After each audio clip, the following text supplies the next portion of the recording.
بسم الله الرحمن الرحيم. In the name of Allah, the entirely merciful, the especially merciful. القارعة. The striking calamity. ما القارعة. What is the striking calamity? وما أدراك ما القارعة. And what can make you know what is the striking calamity? يوم يكون الناس كالفراشil mabthooth. It is the day when people will be like moths, dispersed. وتكون الجبال كالعهن المنفوش.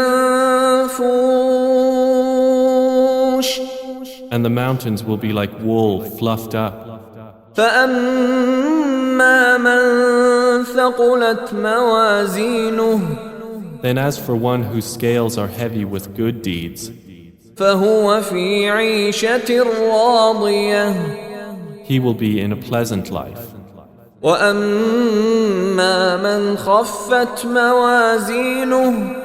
But as for one whose scales are light, فأمه هاوية. his refuge will be an abyss.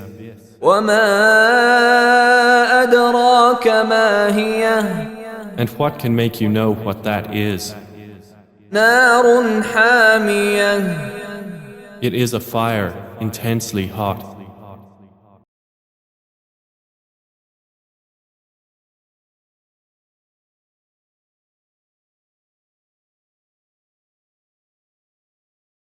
Today we're going to dive into one of the most powerful and honestly vivid chapters in the entire Quran, Surah Al Qari'ah.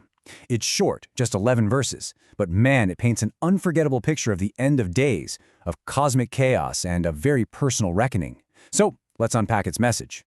So right out of the gate, the chapter gives this event a name, Al Qari'ah.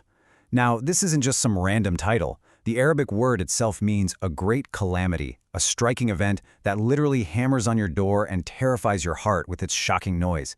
It immediately sets this tone of just awe and intensity. And then, bam, right away, the text hits us with a question. It draws us right into the mystery. It doesn't just tell you something, it asks, what is Al Qari'ah? And this isn't a quiz, you know? It's a way to grab your attention and get you ready for something that's way beyond our normal, everyday descriptions. All right, so to really get a handle on the message here, we're going to break it down into the 4 main themes the chapter lays out for us. We'll start with the whole idea of the striking calamity itself.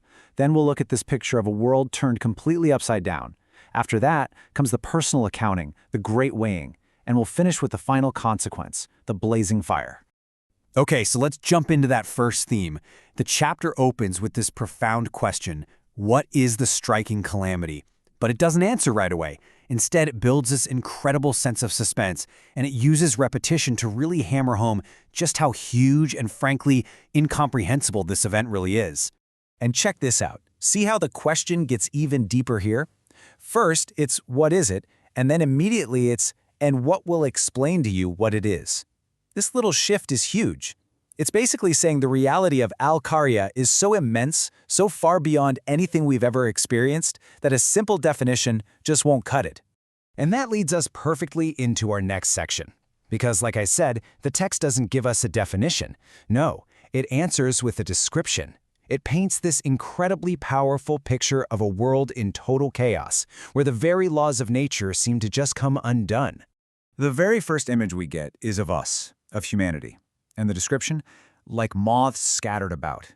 Just take a second to picture that. Moths are so frail, right? They fly around with no real direction, chaotically bumping into things, drawn to a light that often ends up destroying them.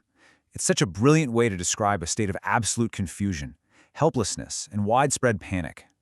Then, if that wasn't enough, the focus shifts from people to the most solid, permanent things we can possibly imagine, mountains. But on that day, the text says they'll become like carded wool, light, fluffy, completely disintegrated. So what's the point? It's the total reversal of reality. The stable becomes unstable, what's heavy becomes weightless, the entire physical world as we know it, it just falls apart.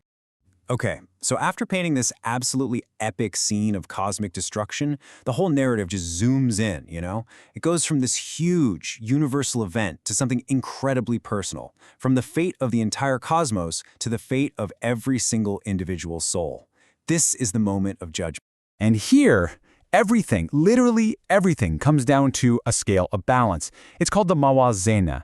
It's this powerful metaphor for your deeds being weighed. And from this point, the path splits into two totally different outcomes. It's a fork in the road, really.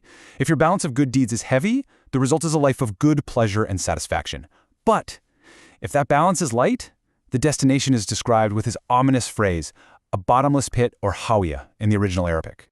And that brings us to the final and really sobering part of the chapter. Just like it did at the beginning, the text uses another powerful question to build suspense and deliver its ultimate message. It's finally time to define that bottomless pit. And look, see how it's doing that same thing again? It asks one last time, and what will explain to thee what this is? It's talking about that pit from the verse before.